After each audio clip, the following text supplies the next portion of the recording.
Okay next sine of minus X is equal to minus sine X అవుతుందండి. దీని opposite sine ఎక్స్కి opposite cosecant of minus X is equal to కూడా minus cosecant X అవుతుంది.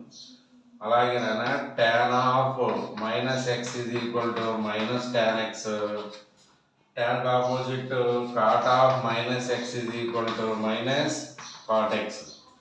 Next అదేవిధంగా sine tan అయిపోయిందా. Next final cos of minus X వచ్చేసరికి plus cos X అవుతుంది. మైనస్ని cos తినేస్తుంది, మింగేస్తుంది.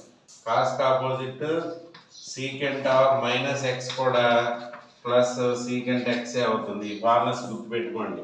కాస్ కానీ సీకెంట్ కానీ మాత్రమే ప్లస్ ప్లస్ అవుద్ది. మిగిలిన 4 కూడా sine of minus x minus sine x, cosecant of minus x minus cosecant x, tan minus x minus tan x, cot minus minus cot x అవుద్ది. Okay, నాకు cos ఒక్కటే మైనస్ని మింగేస్తుంది, మైనస్ మనకి ప్లస్ అయిపోద్ది. ఓకే.